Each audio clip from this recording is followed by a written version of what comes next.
Behold, the Lamb of God who takes away the sins of the world.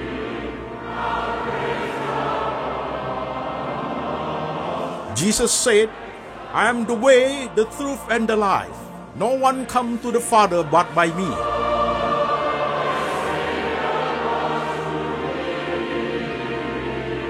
For God so loved this world, so he gave his one and the only Son. Whoever believes in him shall not perish, but have eternal life. Shalom, jemaat sekalian, saya Pendeta Antoni Chang.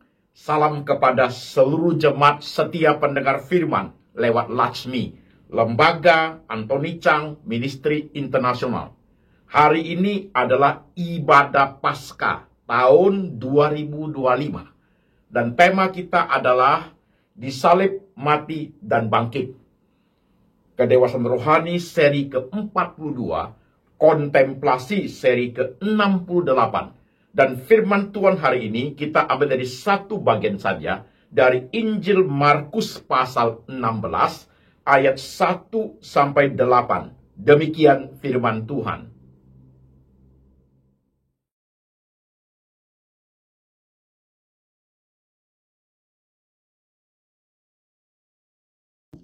Setelah lewat hari Sabat, Maria Magdalena dan Maria ibu Yakobus serta Salome membeli rempah-rempah untuk pergi ke kubur dan meminyaki Yesus. Dan pagi-pagi benar pada hari pertama minggu itu, setelah matahari terbit, pergilah mereka ke kubur. Mereka berkata seorang kepada yang lain, siapa yang akan menggulingkan batu itu bagi kita dari pintu kubur? Tetapi ketika mereka melihat dari dekat, tampaklah batu yang memang sangat besar itu sudah terguling. Lalu mereka masuk ke dalam kubur dan mereka melihat seorang muda yang memakai jubah putih duduk di sebelah kanan. Mereka pun sangat terkejut. Tetapi orang muda itu berkata kepada mereka, jangan takut. Kamu mencari Yesus orang Nazaret yang disalibkan itu. Ia telah bangkit. Ia tidak ada di sini. Lihat, inilah tempat mereka membaringkan dia. Tetapi sekarang pergilah, katakanlah kepada murid-muridnya dan kepada Petrus, ia mendahului kamu ke Galilea. Di sana kamu akan melihat dia seperti yang sudah dikatakannya kepada kamu. Lalu mereka keluar dan lari meninggalkan kubur itu, sebab gentar dan dahsyat menimpa mereka. Mereka tidak mengatakan apa-apa kepada siapapun juga karena takut. Dengan singkat mereka sampaikan semua pesan itu kepada Petrus dan teman-temannya. Sesudah itu, Yesus sendiri dengan perantaran murid-muridnya memberitakan dari timur ke barat berita yang kudus dan tak terbinasakan tentang keselamatan yang kekal itu. Amin. Saudara-saudara sekalian, firman Tuhan sudah kita baca, firman Tuhan sudah kita dengar. Mari saya mengajak jemaat, setiap kita yang ikut ibadah hari ini, mari kita tunduk kepala, kita berdoa. Tuhan Yesus, hari ini kami mengingat akan kebangkitan Tuhan Yesus. Kami merayakan Paskah. Berkati kami Tuhan lewat ibadah hari ini. Firman yang sudah kami baca, Tuhan beri hikmat kepada hamba-Mu untuk menguraikan firman Tuhan dengan baik, menguatkan rohani kami, supaya kami konsisten dalam iman kami, mengiring Yesus seumur hidup. Tuhan berbicara, kami mau mendengar. Kami siap hati, siap pikiran, siap iman untuk diberkati. Tuhan Yesus berbicara, kami mendengar. Dalam nama Tuhan Yesus, kami berdoa. Amin. Saudara sekalian, shalom. Selamat Paskah, saudaraku. Pada hari ini, kita merayakan Paskah. Tema Paskah di Lembaga Antoni Chang Ministry Internasional, saudara sekalian, ibadah hari ini disalib, mati, dan bangkit. saya ingin mengintegrasikan 3 peristiwa itu menjadi satu dalam Paskah tahun ini, saudaraku. Oke, kita perlu menyimak. Nanti ayat-ayat yang kita baca di Injil Markus 16 itu, saudaraku, kita coba elaborate. Saudara perlu perhatikan. Saudara-saudara sekalian, tentunya saudara-saudara yang sedang mengikuti ibadah hari ini, Jumat lalu sudah mengikuti Jumat Agung. Sudah mengikuti tentang disalibnya Tuhan Yesus dan kematian Tuhan Yesus. Sudah kan? Nah, saudara sekarang perhatikan. Saudara-saudara sekalian, perlu kita pahami. Ketika tentang penyaliban dan kematian Tuhan, di zaman murid-murid Tuhan Yesus dan Tuhan Yesus sendiri dengan kita ada sedikit perbedaan, saudaraku. Rasul-rasul itu, murid-murid Tuhan Yesus dengan Yesus hidup sejaman. Mereka menyaksikan tentang penyaliban itu, mereka menyaksikan tentang kematian Tuhan pada momen itu. Sementara kita yang hidup di zaman ini, saudaraku, kita tidak melihat. Tapi Alkitab mengatakan mereka percaya karena melihat. Kita percaya karena tidak melihat. Kita hidup di zaman yang berbeda. Itu membedakan antara kita orang percaya zaman ini dengan murid-murid Tuhan Yesus di zaman di mana Tuhan hidup. Tetapi saudaraku, kesamaannya adalah kita bersama dengan orang-orang kudus sepanjang zaman, bersama para rasul yang hidup sejaman Tuhan Yesus itu memiliki iman yang sama. Percaya kepada Yesus yang disalib, mati, dan bangkit. Ini poinnya jemaat sekalian. Oke, nah, satu step kita pelan masuk. Saudara sekalian, khotbah hari ini terintegrate dengan seri khotbah kedewasaan rohani dari seri 1 sampai 41. Saudaraku. Karena menyangkut masalah yang sangat besar. Yang kedua, saudara sekalian, khotbah hari ini menggunakan integrative thinking, berpikir integratif. Kemudian level kognitifnya memakai level kognitif dalam level analisa. Oke jemaat, pelan-pelan menyimak supaya saya bisa menguraikan dengan baik step by step sehingga jemaat bisa mengerti dengan tepat dan benar. Oke saudara, sekarang kita mulai lagi. Perhatikan. Sebenarnya saudaraku, pada saat murid-murid Tuhan Yesus ketika mereka menyaksikan peristiwa tentang disalib dan matinya Tuhan serta kebangkitan Tuhan itu, saudaraku, itu menggoncangkan luar biasa iman murid-murid Tuhan pada saat itu. Saudara melihat kasus seperti itu, saudaraku ya, masalah seperti itu. Waktu Yesus disalib, waktu Yesus disesah, waktu Yesus disiksa, murid-murid Tuhan itu menyaksikan, saudaraku. Mereka menyaksikan. Bahkan dikatakan Petrus itu menyaksikan. Dan akhirnya dia menyangkal Tuhan. Pada saat mereka melihat Yesus tersalib pada jam 3 sore, saudaraku, Yesus mati, saudara sekalian. Itu menggemparkan semua murid-murid Tuhan. Itu menggemparkan mereka, saudara sekalian. Membuat iman mereka goncang luar biasa. Pas pada saat hari ini ketika kita merayakan kebangkitan Tuhan, di Injil Markus yang kita baca tadi itu, pagi-pagi subuh yang datang ke kuburan Yesus itu bukan murid-murid Tuhan yang rasul-rasul, bukan saudaraku. Yang datang adalah diwakili oleh 3 perempuan. Maria Magdalena, Maria ibu Yakobus, dan Salome. Diwakili oleh 3 perempuan. Kemana rasul-rasul yang laki-laki itu? Mereka sembunyi semua, saudaraku. Karena mereka takut. Iman murid-murid pada zaman itu goncang luar biasa. Goncang luar biasa. Karena Tuhan mereka sudah mati. Tuhan mereka diperlakukan, disalib, itu dipaku begitu mengenaskan matinya.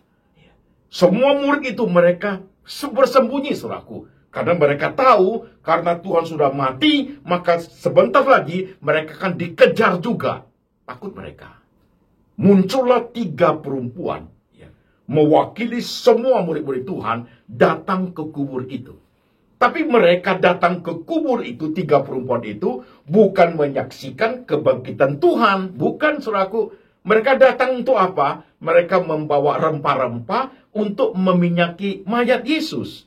Upacara ritual, saudaraku. Upacara ritual kematian. Mereka bukan datang untuk menyaksikan Yesus yang bangkit. Iman mereka pun tidak seperti itu.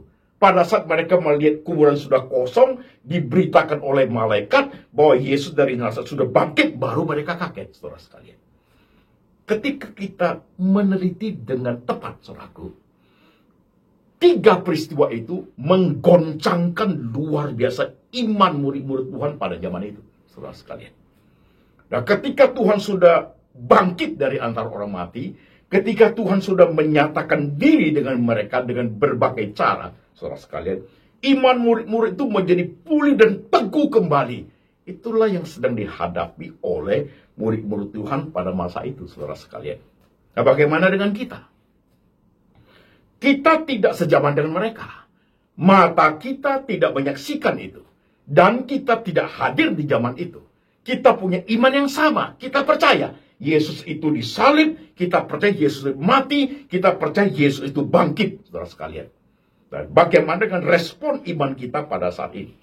Pertanyaan saya sederhana, saudaraku. Ketika hari Jumat itu, saudara pasti pergi ke gereja. Pasti banyak pendeta khotbah tentang penyaliban Tuhan, tentang penderitaan Tuhan, tentang kematian Tuhan, pasti banyak. Mungkin juga ada yang memutar film-film seperti The Passion, saudaraku. Ketika engkau menyaksikan betapa menderitanya Tuhan, betapa tersiksanya, berapa penyiksaan yang luar biasa, kematian yang sangat mengerikan itu, saudaraku. Respon iman kamu seperti apa? Perhatikan dengan pelan. Respon iman jemaat kayak apa? Lihat darah yang penuh dengan darah tubuh Tuhan itu. Teriakan Tuhan itu. Salib yang di mahkota duri yang dipakai itu. Dalam hatimu, waktu matamu melihat, telingamu mendengar, hatimu merasakan, apa reaksi saudaraku? Jikalau muncul reaksi seperti ini, kasihan ya Tuhan Yesus, menderita sampai seperti itu. Kasihan dia. Saudara sebagai orang Kristen, ketika reaksimu, responmu melihat penyaliban itu, saudaraku, saudara kasihan kepada Tuhan. Saudara salah mengerti Alkitab. Ya, respon yang keliru.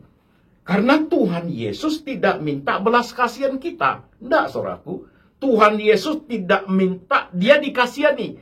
Tuhan Yesus tidak minta dia diratapi. Masih ingat di perjalanan menuju Bukit Golgota itu, ada beberapa perempuan Yerusalem itu meratapi dia. Yesus koreksi mereka. Hai putri-putri Yerusalem, jangan tangisi aku. Tangisi dirimu sendiri. Jadi saudara sekalian, penting sebagai jemaat Tuhan, kita perhatikan. Ketika engkau menyaksikan Jumat kemarin, dengar khotbah, bahkan menyaksikan film The Passion sekalipun, saudaraku. Kalau engkau merasa kasihan sama Tuhan, keliru. Pada saat kau melihat seperti itu, Tuhan datang justru untuk itu, untuk kita. Jadi bukan kasihan ke Tuhannya, bukan menangis ke Tuhannya, tapi cry for ourselves. Tuhan mau, Tuhan rela diperlakukan, dihina, diejek, disiksa, disalib, dimatikan. Tuhan rela dan mau. Itu adalah kehendak Bapa. Supaya untuk siapa? Untuk kita, saudara sekalian. Itu baru tepat. Jadi sebagai orang Kristen, waktu saudara ikuti Jumat Agung itu, betapa mengerikan kematian itu. Hatimu remuk redam. Pikiranmu rasanya kok seperti itu. See yourself. Lihat diri kita. Semua itu gunanya untuk apa? Untuk diri kita, saudaraku. For us. Itu makna Jumat Agung, saudaraku. Itu maknanya. Oke? Saudara sekalian, bagaimana dengan kita yang hidup di zaman ini? Kita tidak ada di zaman itu, saudaraku, tapi punya iman yang sama. Tadi saya mengatakan, kita punya iman yang sama. Sekalipun mata kita tidak melihat. How to respond tentang hidup seperti ini. Tadi sudah tentang melihat penderitaan Tuhan itu. Kebangkitan Tuhan seperti apa? Saudara-saudara sekalian, disalib, mati, dan bangkit itu menjadi suatu fakta sejarah, menjadi suatu fakta historis sejarah, saudara sekalian, apa yang sudah dilakukan oleh Tuhan. Nah, ini penting buat kita, coba. Saudara sekalian, perhatikan apa yang saya khotbahkan selama ini di tema serial khotbah kedewasaan rohani seri 1 sampai 42. Hari ini sudah seri 42. Saudara masih ingat ini? Di Alkitab ini, kita sebagai dasar iman kita bergerak ke arah yang pertama, ke atas 2 poin. Bertobat, terima Yesus sebagai Tuhan dan Juru Selamat. Kemudian sebelah kiri 2 poin, mengenal Allah dan mengenal diri. Knowing God and knowing self. Kemudian ke bawah 2 poin, your heart and your mind. Dan sebelah kanan 3 poin, Christian worldview, pandangan Kristiani tentang semua kehidupan. Poin yang kedua adalah faith in Christ, beriman kepada Yesus Kristus. Dan poin ketiga adalah intimacy with God, kedekatan dengan Tuhan. Saudara masih ingat itu? Nah, sekarang perhatikan. Saudara sekalian, kita punya iman yang percaya Yesus yang disalib, Yesus yang mati dan bangkit untuk kita. Kuasa kebangkitannya memerdekakan kita. Kematiannya, saudaraku, menebus kita. Penderitanya, penebusan di atas kayu salib itu membawa kita menjadi umat Tuhan, menjadi anak-anak Tuhan. Kita ini adalah orang pilihan sekaligus tebusan Tuhan, saudaraku. Kau dipilih, kau ditebus oleh Tuhan. Jadi pemikiran kita sebagai orang Kristen, saudaraku, waktu kita ngerti dengan tepat, kita ini orang pilihan sekaligus orang yang sudah ditebus Tuhan, saudara sekalian. Kita punya 2 warga. Satu, kita warga negara Indonesia, atau warga negara Malaysia, atau warga negara Singapura, warga negara Amerika, dan seterusnya. Dan kita adalah warga negara kerajaan surgawi. Begitu, saudara. Jadi saudara sekalian, pada saat kita merayakan Paskah hari ini, dengan apa yang saya khotbahkan, saudaraku, perhatikan. Paulus mengatakan, loh saudara sekalian, yang kuhendaki ada di Filipi pasal 3 ayat 10. Paulus mengatakan, yang kuhendaki adalah mengenal dia, knowing God. Tadi kata knowing God, mengenal dia dan kuasanya. Persekutuan di dalam penderitaannya. Dan menjadi serupa dengan dia, menjadi sama serupa dengan dia di dalam kematiannya. Ayat itu meaningnya sangat dalam, saudaraku. Meaningnya sangat dalam. Nah, ketika kita mengingat akan 3 peristiwa di Paskah ini, saudara sekalian, perhatikan main point yang kita bahas di menjadi main point ini. Perhatikan. Poin 1 dan 2 itu terima Yesus sebagai Tuhan dan Juru Selamat, bertobat. Terima Tuhan sebagai Tuhan dan Juru Selamat, itu harga mati, saudaraku. Itu menjadi basic nomor 1 paling penting. Believe, Yesus mati buat you. Percaya, dia mati di atas kayu salib menebus dosa kita. Percaya kebangkitannya memerdekakan dia. Saudara, di poin pertama ini, believe Jesus is a Savior. Saya Juru Selamat. Baru bergerak ke kiri, bukan? Mengenal Tuhan. Kuasanya, kematiannya, kebangkitannya, kebaikannya, tanpa mengenal dia. Dan ketika mengenal dia, saudaraku, pengenalan diri itu menjadi penting. Saya sudah ditebus. Saya warga negara sorgawi. Saya anak Tuhan. Saya hidup di tengah zaman seperti ini. Waktu saudara melihat tentang salib Tuhan itu, saudara melihat Yesus yang disalib. Lihat Yesus yang dimatikan seperti saudaraku. Hati dan pikiranmu redam. Remuk redam, saudaraku. Bukan karena kasihan kepada Tuhannya. Karena kita sadar. Karena aku, Tuhan rela diperlakukan seperti itu. Because of us. Karena kami orang-orang berdosa, Tuhan. Karena kami yang pantas dimatikan. Upah dosa dan maut, Tuhan tebus kami. Tuhan bayar kami dengan lunas dengan kematian Tuhan. Ini hati dan pikiran remuk, saudaraku. Nah, remuknya hati dan pikiran itu mengalami pemulihan, saudaraku, memasuk kepada bagian ketiga poin sebelah kanan. Terjadi apa saudara sekalian? Poin 1 sebelah kanan itu, Christian worldview. Terjadi perubahan cara pandang terhadap semua nilai kehidupan. Terjadi perubahan cara pandang terhadap semua realita kehidupan yang kita alami. Karena kita merasa dan kita percaya, aku orang tebusan, aku orang pilihan, Tuhan sudah disalib, mati dan bangkit buat aku. Maka ketika aku melihat semua kehidupan itu, seluruh nilainya berubah, saudaraku. Karena Tuhan. Wah, ini penting sekali jemaat. Banyak orang Kristen tidak seperti itu. Tahu, percaya, Tuhan mati buat dia.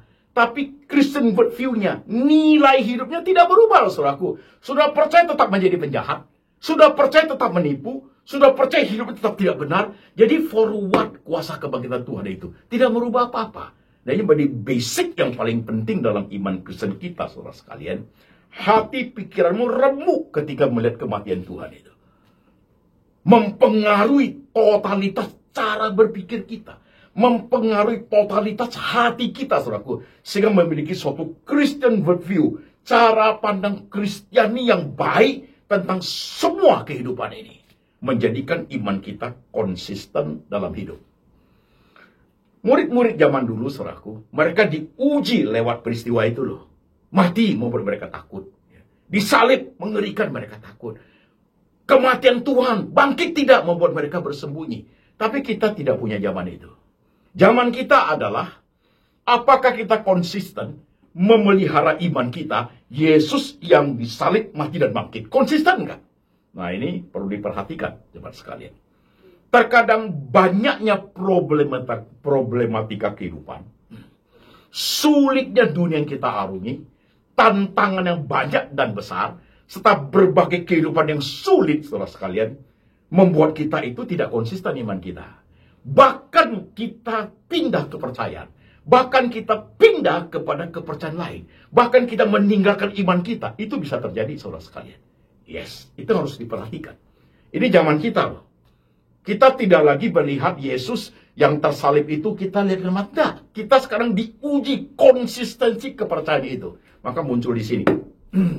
Semua lingkaran saudara. Konsisten nggak? Sampai kapan, Pak? Sampai mati. Sampai mati. Ini termasuk semua kita.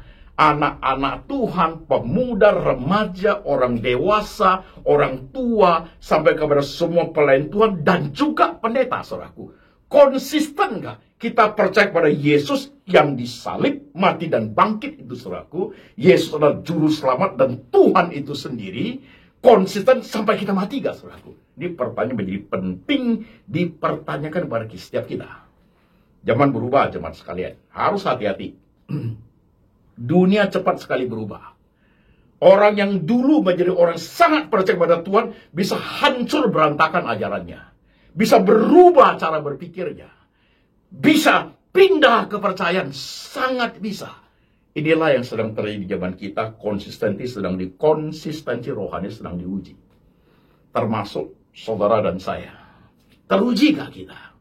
Masih setia nggak pengenalan kepada Tuhan itu? Masih setia nggak mengenal kuasa kebangkitannya? Masih setia nggak bersekutu dalam penderitaannya ketika menghadapi hal yang sulit? Masih setia nggak bersama serupa dengan di dalam kematiannya?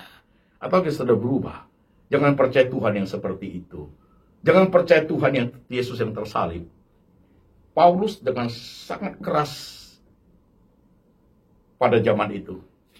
Ketika ada orang memberitakan Injil yang berbeda, yang tidak sama dengan yang ia beritakan, Paulus itu mengatakan, terkutuklah mereka. Sangat keras, teman sekalian. Ini kembali kepada kita masing-masing. Yesus yang disalib, mati dan bangkit. Apakah itu mempengaruhi seluruh totalitas hidup kita? Poin tadi itu Christian worldview, merubah semua tatanan nilai hidup kita. Memandang segala sesuatu. Rumah, pekerjaan, kehidupan, suami, istri, anak, pelayan, semua berubah. Karena apa? Karena kita mengenal Yesus yang disalib, mati dan bangkit. Ya. Ini menjadi sangat penting, jemaat sekalian. Menjadi sangat penting. Paham, saudaraku? Tidak sekedar aku percaya, tidak sekedar itu. Kedewasaan rohani harus sampai menelusuri, sampai sangat dalam, dan aware, hati-hati terhadap semua penyimpangan yang bisa dilakukan oleh hati dan pikiran kita. Yang bisa dipengaruhi oleh zaman yang sangat gila ini, saudaraku. Sangat bisa. Bahkan kesombongan kita, ego kita dari zaman ke zaman bisa membuang kitab suci. Yes. Ini zaman gila, zaman sekalian. Saudara-saudaraku, waktu merayakan Paskah hari ini, kemarin ingat akan disalibkan kematiannya. Hari ini menang atas kuasa kebangkitannya, memerdekakan kita. Bukan berarti pekerjaan selesai loh buat kita, saudaraku. Selanjutnya, tugas kita adalah menjaga kerohanian kita, menjaga konsistensi di tengah dunia bergolak. Dan kita menunggu yang terakhir. Apa itu? Kedatangan Tuhan Yesus yang kedua kalinya. We are waiting for. Kita menunggu. Jadi saudara sekalian, ibadah hari ini, ibadah Paskah hari ini, kontemplasi yang ke-68 itu, kita tidak kontemplasi tentang Pak Pendeta gimana bisnis saya, Pak Pendeta gimana suami saya, Pak Pendeta gimana kuliah saya. Hari itu kita tidak bicara itu. Kontemplasi kita yang ke-68 itu lebih kepada diri kita sendiri. Jadi saudaraku, 5 menit di Starbucks atau tempat kopi manapun, 1 jam di rumah, atau setengah jam di dalam mobil, 15 menit di kantor waktu makan siang, 2 jam dalam penerbangan pesawat ke kota lain. Coba kontemplasi yang ke-68 ini. Kontemplasinya begini, cepat sekalian. Tuhan, apa aku sudah mengenal Engkau lebih dalam ya Tuhan? Mengenal Tuhan, knowing God-nya, sudah sejauh apa ya Tuhan? Pemahaman tentang diri saya, banyak yang kurang, banyak yang harus saya perhatikan. Sudah sedalam apa aku mengenal diriku ya Tuhan? Itu kontemplasi pertama. Kontemplasi kedua, yang ke atas 2 poin itu. Waktu ingat salib Tuhan, waktu ingat kematian Tuhan. Kematian itulah membuat aku bertobat, percaya kepada Tuhan. Penebusan itulah membawa aku menjadi murid Tuhan. Maka muncul dari atas, turun ke bawah 2 poin. Coba waktu kontemplasi itu, lihat hatimu dan pikiranmu. Perbaharui ya Tuhan. Kadang hati dan pikiran sudah suka melakukan hal yang tidak berkenan kepada Engkau. Karena yang paling berbahaya dalam hidup kita adalah hati dan pikiran kita, jemaat. Hati dan pikiran kita. Cepat-cepat selalu taruh di bawah salib Tuhan. Manusia itu kecenderungannya, kejahatannya, kemauannya sangat banyak. Dan menjadi motor penggerak itu adalah hati dan pikiran manusia. Cepat taruh di bawah firman. Kalau tidak habis kita, saudaraku. Itu kontemplasi berikutnya. Kontemplasi berikutnya adalah 3 poin di kanan ini. Apakah ketika aku mengenal bahwa aku warga negara kerajaan sorgawi, sekaligus warga negara Indonesia, aku orang pilihan dan tebusan dari Tuhan, bagaimana aku menilai semua yang saya hidupi? Christian worldview, cara pandang Kristen tentang semua hidup saya. Terkadang kita tergoda dengan orang yang lebih sukses, lebih kaya, lebih ini, lebih ini. Terkadang kita merasa mempertanyakan Tuhan waktu kita hadapi hal yang sulit, hal yang tidak fair, hal yang tidak baik, yang kurang adil. Kita merasa disudutkan, merasa difitnah. Kelihatan saya Tuhan tidak tolong kita. Hal itu dipakai untuk menguji konsistensi. Kau percaya Yesus yang disalib, mati dan bangkit? Konsisten tak? Kau percaya? Saya orang percaya itu, saudaraku. Ada salib yang harus kita pikul. Bersekutu di dalam penderitaannya. Ada salib yang harus kita pikul. Dunia tidak suka Tuhan. Dunia benci Tuhan Yesus. Maka dunia pun akan membenci kita. Yesus ngomong seperti itu. Dunia membenci aku. Maka dunia pun akan membenci engkau. karena engkau adalah muridku. Konsisten nggak kita, saudaraku? Christian worldview itu. Kalau kita konsisten, maka poin kedua, faith in Christ itu kuat di dalamnya terhadap semua goncangan. Sehingga ketika semua terkonsentrasi, terintegrate dengan baik, poin terakhir terciptalah suatu intimasi with God. Suatu kedekatan dengan Tuhan, saudaraku. Karena kita tahu sekali, tidak ada sesuatu yang jauh lebih berharga daripada diri kita. Tuhan rela korbankan seluruhnya, everything, seluruhnya, untuk yang namanya manusia, saudaraku. Bahkan Alkitab mengatakan kita ini biji mata Tuhan. Sangat mahal, sangat berharga. Sehingga mengharuskan Yesus datang untuk berkorban segala-galanya for you and me. Maka muncul suatu keintiman dengan Tuhan. Keintiman yang sangat kuat bahwa aku milik Tuhan. Bahwa aku sudah ditebus oleh Tuhan. Suatu keintiman sekalipun you harus bayar dengan air mata dalam hidup ini. Suatu keintiman sekalipun you tidak dipercaya oleh siapapun. You tidak dihargai karena kamu orang Kristen. Apapun yang kita hadapi, kekurangan, kemiskinan, penganiayaan, penderitaan, tidak mungkin bisa merusak keintiman kita dengan Tuhan. Tidak mungkin. Itu Kristen sejati namanya, jemaat sekalian. Gunakan kesempatan ini untuk kontemplasi, melihat semua dimensi hidup yang demikian besarnya, saudaraku. Yang paling basic, dia disalib, mati, dan bangkit untuk aku. Itu nomor satu, saudaraku. Secondary adalah semua kehidupan yang kamu alami. Mungkin itu hal yang harus mengurai air mata. Hal yang tidak fair. It's okay lah, hidupi, saudaraku. Tapi yang paling basic, aku miliknya Tuhan. Paling basic, aku warga negara surgawi. Paling basic, aku konsisten memelihara iman saya. Sampai maut memisahkan. Sampai maut menjemput aku. Saudara mau seperti itu?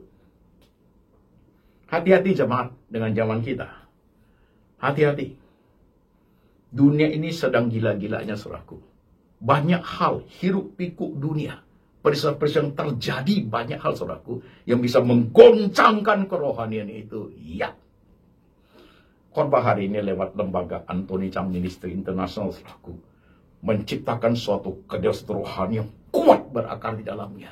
Sehingga apapun dunia ini yang kamu hadapi, kau tidak takut. Karena you punya Tuhan yang besar. You punya Tuhan yang hebat. You punya Tuhan yang bangkit dari antara orang mati. Ada sebuah ilustrasi yang baik, jemaat sekalian. Ilustrasi ini sudah lama sekali dan tercatat dalam buku sejarah. Dalam ilustrasi khotbah pendeta sepanjang sejarah, saudaraku. Ada samudera luas. Samudera itu bergelombang airnya. Itu langit hitam, guntur petir. Ada satu batu karang yang besar. Di atas ketinggian batu karang itu ada satu lubang yang cukup dalam. Dalam lubang itu bersarang burung-burung di situ. Ada seekor burung kecil yang sedang bertengger di dalam lubang itu dengan tenang. Padahal di luar lubang itu bergelora loh, jemaat sekalian. Ya. Badai kencang, angin, petir, ombak luar biasa. Tapi ini anak burung tidak pernah panik. Tenang, dia tengger di santai. Mengapa? Karena dia percaya lubang ini mamanya yang dapatin.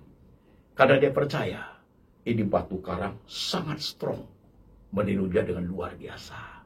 Ini ilustrasi sederhana, saudaraku. Nah, kalau itu dikenakan kepada kita, semua gelombang kehidupan, sulitnya hidup ini. You punya batu karang yang teguh, saudaraku.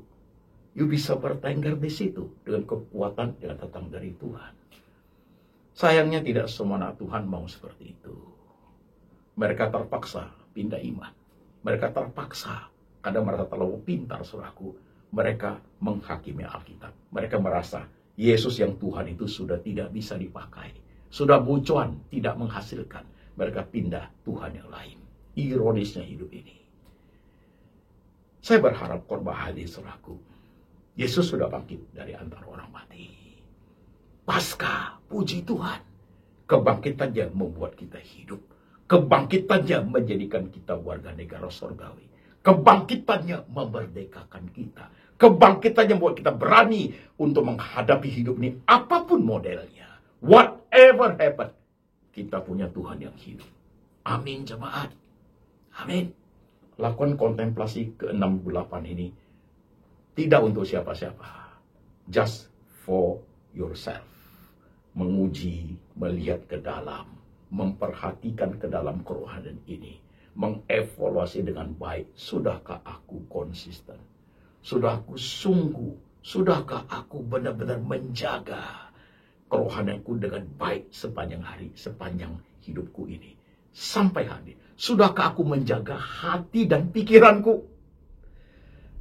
Tetap taruh di bawah firman. Sudahkah engkau seperti itu jemaat sekalian? Sudah kau melakukannya? Perhatikan bagaimana kita hidup. Perhatikan bagaimana kita berespon. Perhatikan bagaimana kita berinteraksi dengan dunia yang kita hidupi. Oke, saudaraku, selamat Paskah. Tuhan sudah bangkit. Mari jemaat kita tundukkan kepala, kita berdoa. Saudara sekalian, sudah berapa tahun, bahkan berapa puluh tahun, kau percaya Yesus yang disalib, mati, dan bangkit? Sudah berapa tahun? Dan terujikah, konsistenkah iman kamu sepanjang zaman sampai hari ini, sampai detik ini kau dengar khotbah ini? Atau engkau terbawa arus zaman? Gelombang kehidupan yang serba sulit membuat engkau kecewa sekali sama Tuhan. Itukah engkau? Membuat engkau merasa Tuhan sudah tidak tolong. Itukah engkau? Merasa engkau harus pindah kepada kepercayaan lain. Itukah engkau? Engkau merasa Tuhan itu tidak fair dengan engkau. Engkau merasa Tuhan itu tidak menganugerahi kau berkat. Tuhan sudah kasih segala-galanya. Perhatikan hidup ini. Dia disalib, dimatikan buat engkau dan saya. Cepat menyimak dengan tepat Paskah hari ini. Dengan sangat tepat, lakukan kontemplasi menuju suatu kedewasaan rohani yang baik dan kuat. Tuhan Yesus, terima kasih. Engkau sudah disalib, mati dan bangkit buat kami. Siapalah kami Tuhan? Orang-orang yang berdosa. Orang yang selayaknya dihukum. Tapi Engkau datang. Kau memilih kami. Engkau tebus kami Tuhan. Dengan kuasa kebangkitan-Mu. Dengan badan-Mu sebagai manusia datang menjemput untuk dimatikan. Dan Kau bangkit dari antara orang mati. Sangat berterima kasih Tuhan. Ajar kami. Walaupun kami tidak hidup sejaman dengan rasul-rasul Tuhan. Tapi kami punya iman yang sama. Ajar kami untuk konsisten memelihara kerohanian kami. Memelihara iman kepercayaan kami. Sampai nafas kami yang terakhir ya Tuhan. Sekalipun dunia bergelora. Sekalipun kami dengar banyak sekali sana sini hal-hal yang tidak baik. Sekalipun kami mengalami berbagai ancaman tentang kepercayaan kami, Yesus tetap Tuhan dan Juru Selamat selama-lamanya. Berkatilah jemaat Tuhan Yesus di tengah semua realita kehidupan, semua godaan tantangan yang berusaha untuk menggeser rohani mereka, berusaha untuk menggangsir iman mereka. Tangan Tuhan ada di situ, meneguhkan, memimpin kepada perjalanan iman sampai hari terakhir. Tuhan terima kasih. Taruhkan tangan-Mu di kepala jemaat. Letakkan tangan-Mu di hati jemaat ya Tuhan. Meteraikan firman hari ini. Bahwa Tuhan tak pernah pergi. Tuhan tak pernah tinggalkan. Tuhan selalu jaga. Bahkan Tuhan sudah memberikan segala-galanya dalam hidupnya. Buat kami Tuhan, hidup kami tenang di dalam Engkau, di tengah badai yang bergelora. Dan berkat ini turun atas jemaat. Kasih dari Allah Bapa turun atasmu. Yesus Kristus, gembala yang baik, pemelihara jiwamu. Dan Tuhan Roh Kudus senantiasa mengingatkan engkau akan kitab suci. Yesus yang lahir, disalib, mati, bangkit, naik ke surga, yang akan datang kembali, supaya engkau hidup seturut dengan firman, sampai selama-lamanya, sampai Tuhan datang kembali, menjemput setiap yang percaya. Amin.